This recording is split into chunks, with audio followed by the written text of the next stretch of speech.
Now we start the next point in business studies, that is the characteristics of the business. ये हमारा है business की characteristics. Characteristics का मतलब अब आपको +1 स्टूडेंट्स को समझना है कि characteristics क्या है.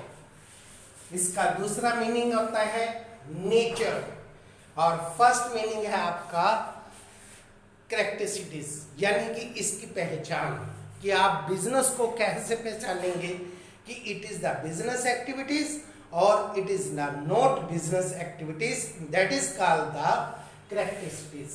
First, it is an economic activity. इसका संबंध सीधा पैसे के साथ जुड़ा हुआ है. कोई बिजनेस ऐसा नहीं है जिसका मेन मोटिव प्रॉफिट कमाना ना हो. हर एक बिजनेसमैन इस एक्टिविटी को परफॉर्म करता है इसीलिए to earn profit. It is the other matter. Business में अप्स डाउन्स आते रहते हैं और उन अप्स डाउन्स की वजह से कई बार हमारे को क्या हो जाता है, लॉस. ये अलग बात है. परंतु बिजनेस मैन हमेशा कमाना चाहता है प्रॉफिट और वो इसी मोटिव को लेकर बिजनेस करता है, चाहे वो सोल ट्रेडर हो, चाहे वो पार्टनरशिप हो, चाहे वो कंपनी हो. इसी तरह से है exchange of the goods and services. एक बिजनेस में दो काम करता है. ट्रांसफर ऑफ द गुड्स, वस्तुओं को खरीदना और उनको आगे कस्टमर को सेल करना. That is called the transfer of goods. Transfer of the services, फिर उन चीज़ों को ठीक करना, उनकी रिपेयर करना, कस्टमर को सेटिस्फाई करने के लिए उनको टाइम पर डिफरेंट टाइप की सर्विसेज देना, उनके घर पर वस्तु को पहुंचाना, चीज़ खराब होने पर उनकी रिपेयर करवाना, उनको क्रेडिट पर फैसिलिटीज़ प्रोवाइड करना और तरह तरह की उनको सुविधाएं प्रदान करना. That is called the provide services. और इसी के कारण उसका प्रॉफिट कॉन्टिन्यूसली क्या होता जाता है, बढ़ता जाता है.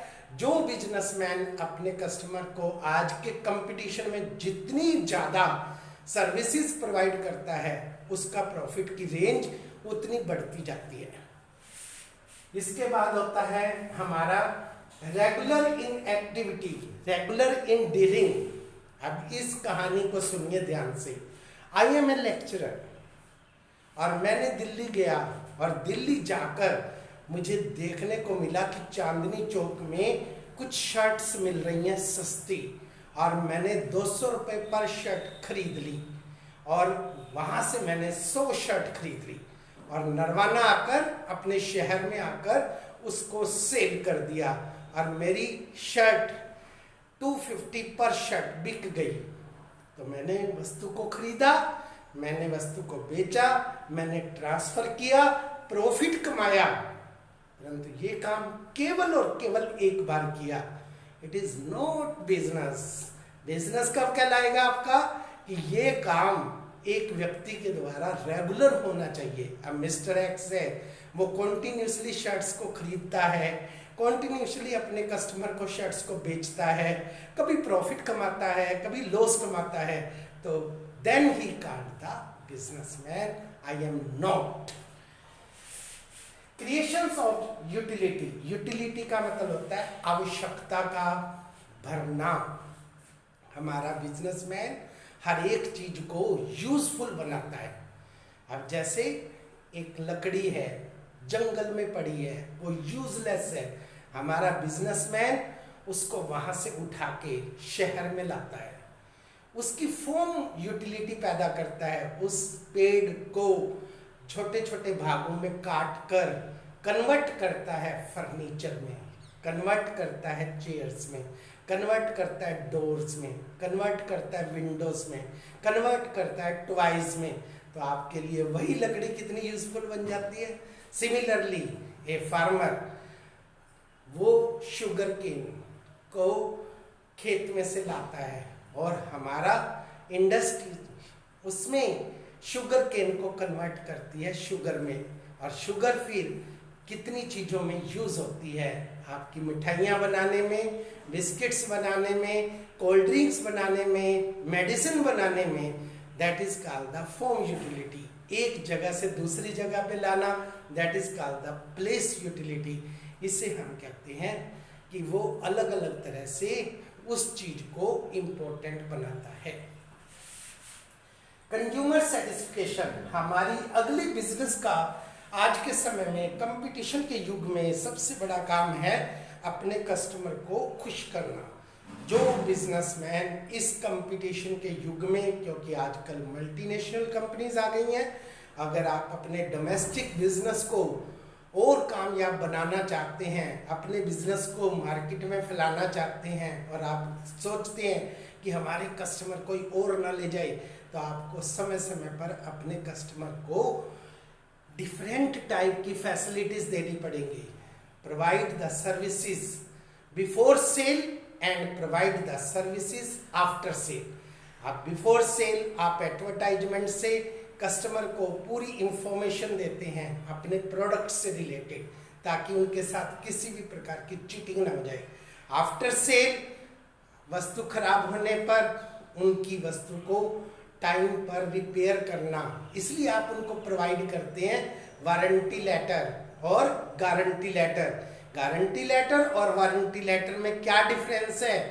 गारंटी लेटर के अंदर बिजनेसमैन पूरी की पूरी वस्तु को रिप्लेस कर देता है और वारंटी लेटर के अंदर एक निश्चित पीरियड तक उस वस्तु को ठीक करने का प्रॉमिस करता है।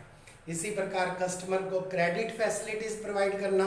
बहुत सारी कंपनियां आपको महंगी महंगी गाड़ियां, मोबाइल्स आपको देती हैं इंस्टॉलमेंट्स पर और 0% इंटरेस्ट लेती हैं। इसी प्रकार से और तरह की आपके घर में चीज को पहुंचाना, अच्छी से अच्छी चीज को पहुंचाना, कम प्रॉफिट कमाना और चीप क्वालिटी की चीजें और गुड क्वालिटी की चीजें पहुंचाना। चीप प्राइस और क्वालिटी क्या होनी चाहिए? Best. That is called the satisfaction to the customer, ताकि कस्टमर को लगे कि हमने जो कीमत चुकाई है वो हमने सही चुकाई है। इसके बाद रिस्क बीरिंग। कोई बिजनेस ऐसा नहीं है जिसमें रिस्क ना हो, इसलिए कहा जाता है business is the game of risk. Business वही व्यक्ति कर सकता है जिसमें दिल होता है, जिसमें जिगर होता है, जिसमें लॉस बियर करने की शक्ति होती है। तो बिजनेस में कई बार बहुत प्रॉफिट हो जाते हैं, 1 करोड़ के सीधे 2 करोड़ बन गए, और कई बार 1 करोड़ आपने बिजनेस में लगाए तो आपको देखने को मिलेगा शेयर मार्केट डाउन हो गई और एकदम आपके प्रॉफिट 0 हो गए और आपके द्वारा लगाई गई कैपिटल भी 0 हो गई और आप रोड पर आ गए। तो आप करोड़पति भी बन सकते हैं और रोडपति भी बन सकते हैं। बिजनेस में अप्स डाउन्स चलते रहते हैं। जैसे आजकल कोरोना चला हुआ है, महामारी चली हुई है, तो इसके कारण सारे बिजनेस फ्लो पड़े हैं, फैक्ट्रियां बंद पड़ी हैं, सही तरह से माल प्रोड्यूस नहीं हो रहा, माल प्रोड्यूस हो रहा है तो उसकी सेल नहीं हो रही। इसके कारण बिजनेसमैन को बहुत नुकसान उठाना पड़ता है। तो कई बार प्रॉफिट, कई बार लॉस, ऐसा हमारा बिजनेस में चलता रहता है। और जो खिलाड़ी होते हैं, जो इस गेम को अच्छे ढंग से खेलते हैं, वो हमेशा ही प्रॉफिट कमाते हैं, और जो अनाड़ी होते हैं उनको कभी प्रॉफिट तो कभी क्या होता है, loss. That is called the risk of business. These are the main features of the business. इसके लिए आपने सुंदर नोट्स तैयार करना है, and it's the very important question for you in 10+1 commerce. That's all.